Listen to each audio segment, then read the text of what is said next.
विधानसभा के झारखंड मुक्ति मोर्चा के और एक साथ ही एक होराई से हमारे मन और एक फूल गुलदस्ता से हमारे मन के स्वागत और वेलकम करेगा। सब मन जोरदार ताली। हम जोरेंगे वेलकम, हम जोरेंगे वेलकम। हेमंत सोरेन महोदय आज हमारे मन के उपस्थित है। सर उपस्थित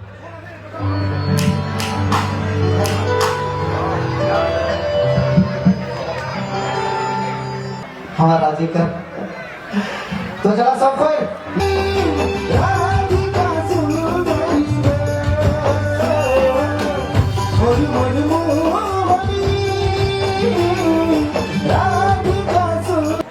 आप सभी का मैं सर्वप्रथम बहुत बहुत शुक्रिया आभार करते हुए आपका यहाँ हार्दिक अभिनंदन करता हूँ। आज मौसम बहुत खराब है। आज हम लोग का हेलीकॉप्टर भी नहीं उड़ पाया, सड़क मार्ग से आने में विलम्ब हुआ और अचानक अब धीरे धीरे मौसम भी खराब हो रहा है और असम का ये चुनाव धीरे धीरे अपना मंजिल की ओर भी आगे बढ़ रहा है। इसीलिए इस चुनावी सभा में बहुत कम बातों को अधिक समझने का आप लोग प्रयास कीजिएगा कि आज जयमैन पहली बार असम की धरती में राजनीतिक चुनाव में हिस्सा ले रहा है। आशा, जय भारत पार्टी सभी लोग मिलकर आज इस चुनाव के मैदान में हम लोग खड़े हैं। हम लोग जयमैन आज झारखंड के वीर भूमि से असम के इस चाय बागान के क्षेत्रों में अपना पहला चरण के साथ शुरुआत कर रहा है। हम लोगों ने पहले चरण में इस राज्य के चाय बागानों के मूल समस्या को लेकर आपके संघर्ष और आपके आंदोलन में आपका साथ देने आए हैं।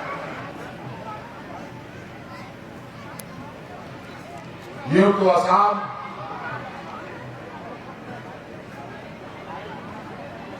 अपने आप में एक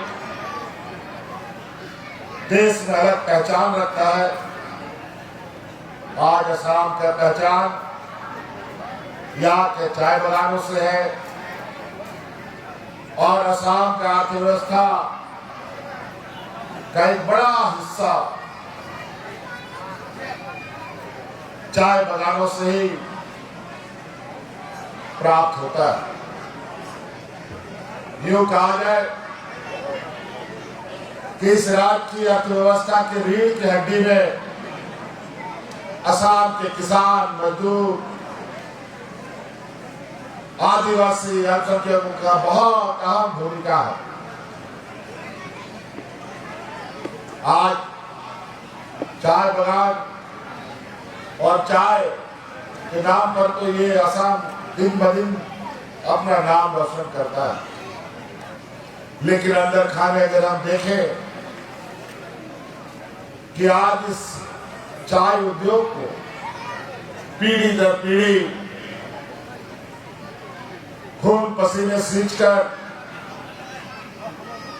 जो इसका नाम रोशन करने वाले लोग हैं, जो यहाँ के आदिवासी और मूलवासी लोग हैं, जो यहाँ के किसान मजदूर हैं, उनकी हालत दिन ब दिन बदतर होता चला गया।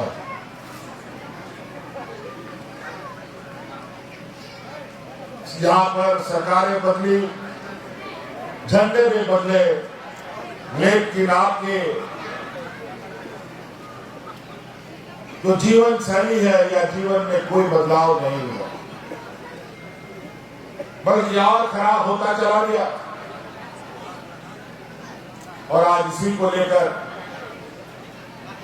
आपके देश में आपकी बातों के साथ, आपके आंदोलन के साथ हम लोग आपका साथ देना चाहते हैं।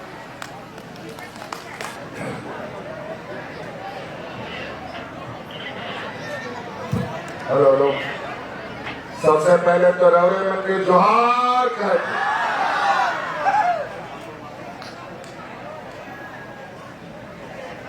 सबसे पहले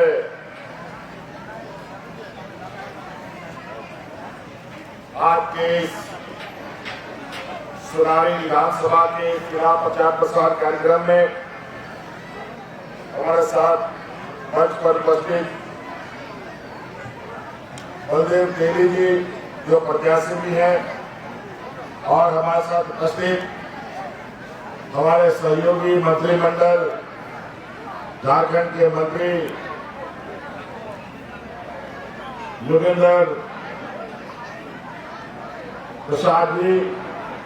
वैसे झाबुआ पहली बार चुनाव के मैदान में है, लेकिन ऐसा नहीं है कि असम के लोगों से जेएमएम का जुड़ाव नहीं था।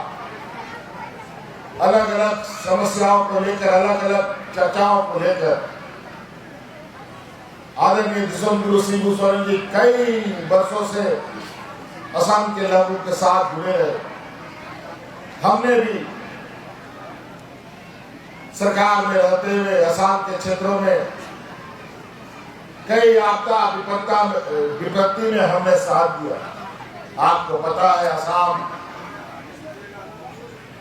हमेशा बाढ़ से ग्रसित रहता, और हमें झारखंड राज्य से भी बाढ़ ग्रसित लोगों को राहत पहुंचाने के लिए आर्थिक सहयोग भी हमें असम करते रहे।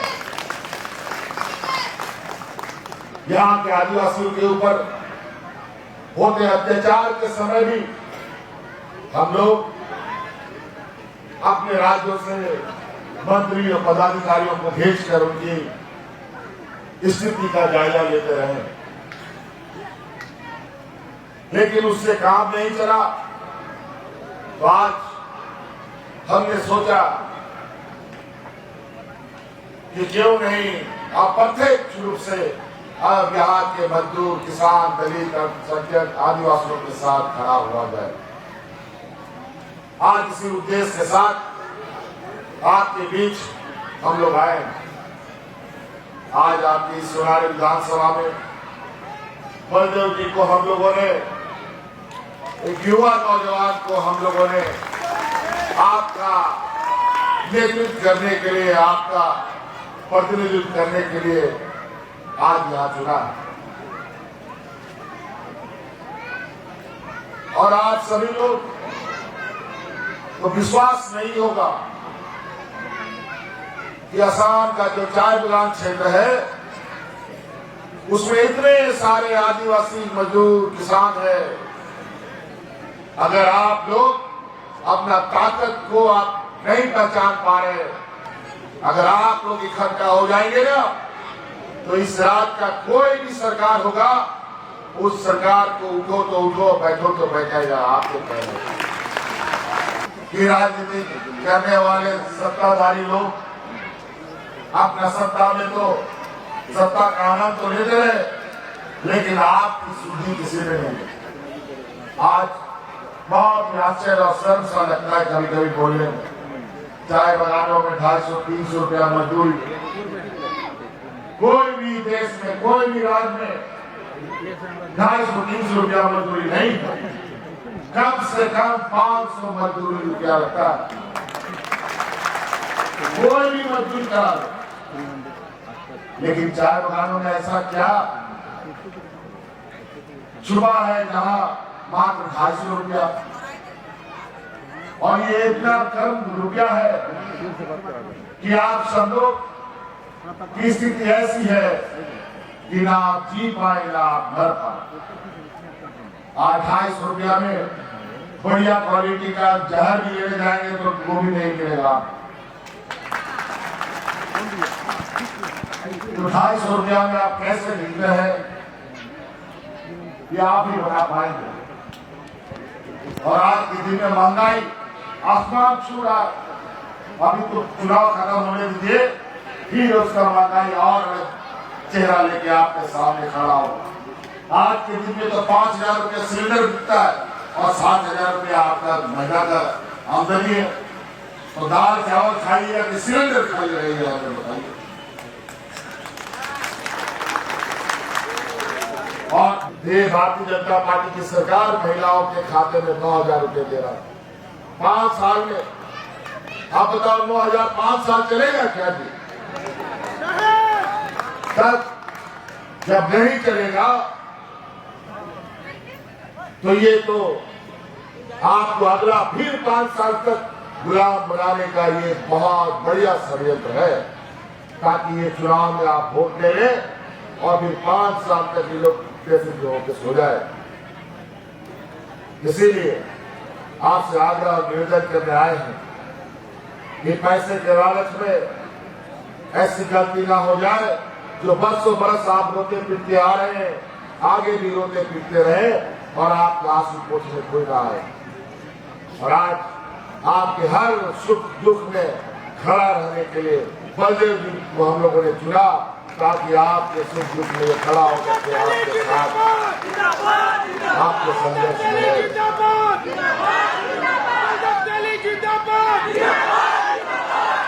आज यहाँ पर बड़े पैमाने पे जब असम नहीं बना, बिहार नहीं बना, उड़ीसा नहीं बना, एकत्रित बंगाल के समय से हजारों साल से मजदूर यहाँ पर खेती बाड़ी करते आए चाय बगानों में। आज वो आदिवासी लोगों ने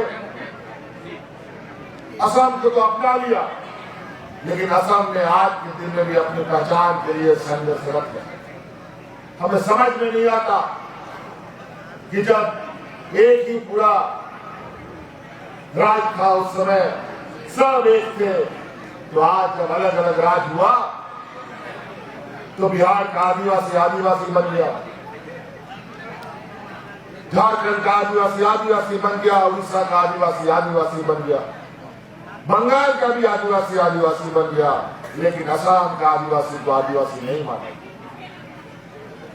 कहीं न कहीं आपको बड़ा चतुराई से हमारे पूर्वज पढ़े लिखे कम होने की वजह से कागज पत्थर में क्या लिखा रहा है, क्या पढ़ा जा रहा है, कोई नहीं समझ पाता। ऐसे मंचों में भाषण देकर के कोई हमें बताता नहीं था कि कैसे हमें ठगा जा रहा है, कैसे हमें छला जा रहा है। और आज जब इतना धीरे धीरे हमारे पीढ़ियां थोड़ा बहुत पढ़ लिख रहा है, तो पता चलता है कि यहाँ आदिवासियों के साथ कितना बड़ा छल कपट हो रहा है। और आज आप उसी बात को लेकर आपके बीच हम लोग आए। हमने पहले भी कहा, हम लोग वीर भूमि से आते हैं, हम लोग किसी के सामने रोते गिड़गिड़ाते नहीं है, भीख नहीं मांगते हैं, हम लोग लड़ते हैं और छीन के अधिकार देते हैं। तो लड़ने वाला सिपाही है। आज जाके देखो झारखंड में जैसे ही डबल इंजन की सरकार वहां पर थी, लेकिन वो डबल इंजन की सरकार में वहां के आदिवासी किसान मजदूर भूख से मरने लगे थे। हाथ में राशन कार्ड लेकर के भाग भाग करके मरता था।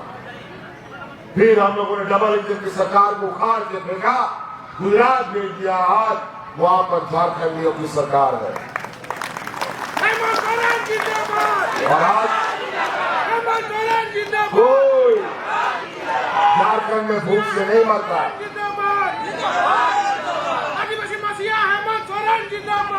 तो आज ये लोग ऐसे जगह पर अपना हमेशा राजनीतिक रोटी पकाते हैं जहां समाज के अंदर भेदभाव रहता है। और सबसे पहले ये भाजपा की सरकार यहां आने के बाद याद कीजिए वो दिन 2000 आज से 10 साल पहले 16 में सरकार बनी। उसके बाद यहाँ एनआरसीसीए जैसा बम फोड़ने का काम किया। किसी को बाहरी बता दो, किसी को मुसलमान बता दो, किसी को हिंदू बता दो, किसी को आदि, किसी को और कुछ बता दो, पूरा सब के लोगों को तबाह कर दिया। हम तो अभी कुछ दिन सुन रहे थे, देश का गृह मंत्री यहां आकर के बोले हैं कि अभी फिर से असम में भाजपा की सरकार बनाओ, यहां से घुसपैठिए को भगाएंगे। यही बात 2019 में भी बोला, यही बात 2016 में भी बोला।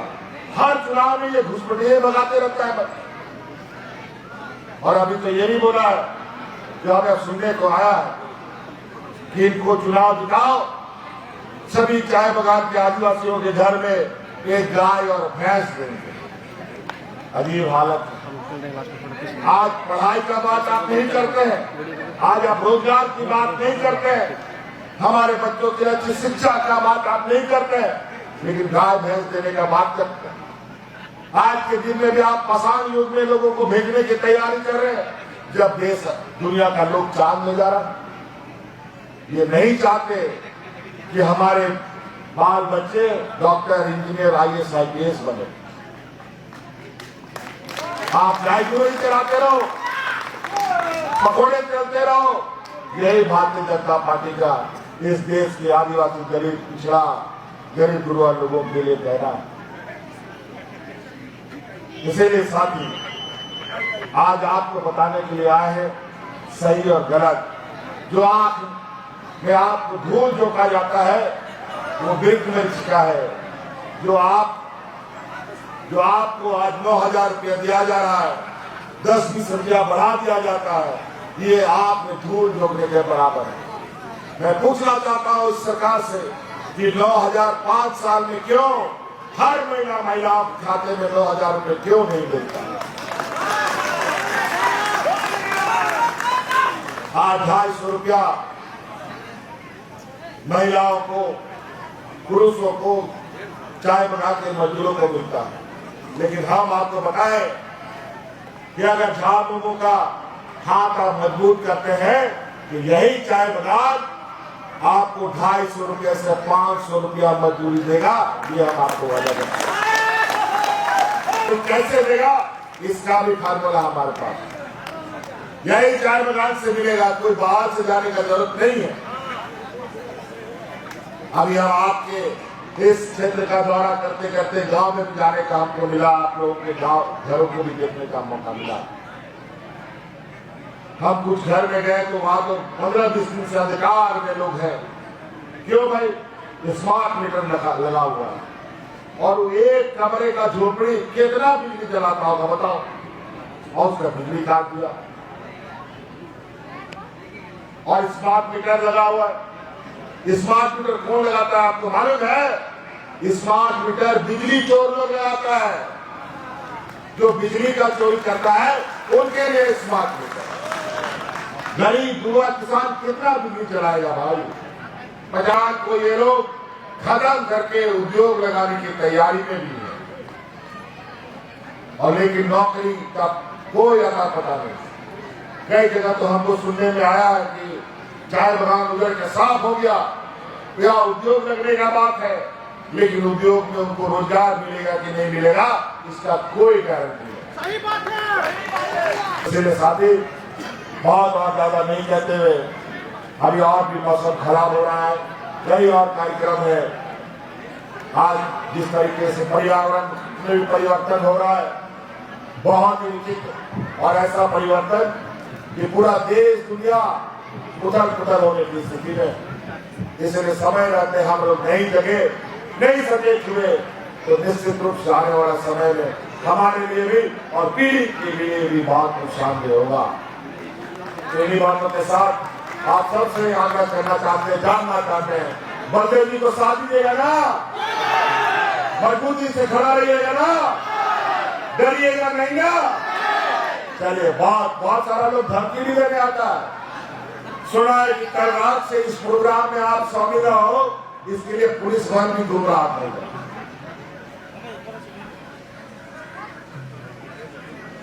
पूरा देश का बड़ा बड़ा फोर्स को यहाँ लाके पटक दिया है ताकि आपने संवैधानिक ताकतों का दुरुपयोग कर अपना चुनाव जीते। ईवीएम मशीन में भी बहुत छिटपिट करने का बात खबर आता है। अभी कई वोटर लिस्ट अपने हिसाब से बनाता है, लेकिन उस सब चीज का इलाज है। कोई ईवीएम मैनिपुलेशन, कोई वोटर लिस्ट मैनिपुलेशन काम नहीं करेगा अगर यहाँ का आदिवासी, यहाँ का दलित पिछड़ा एक साथ रह जाता। सबका ताकत का जवाब एकजुटता। एकजुट रहिए, सारा समस्या का समाधान आपको दिखाई देगा। तेरी बातों के साथ अपनी वाणी को विराम देते हैं। बहुत बहुत धन्यवाद करते हैं। पुनः आपको जय जोहार, जय राम, जय आदिवासी।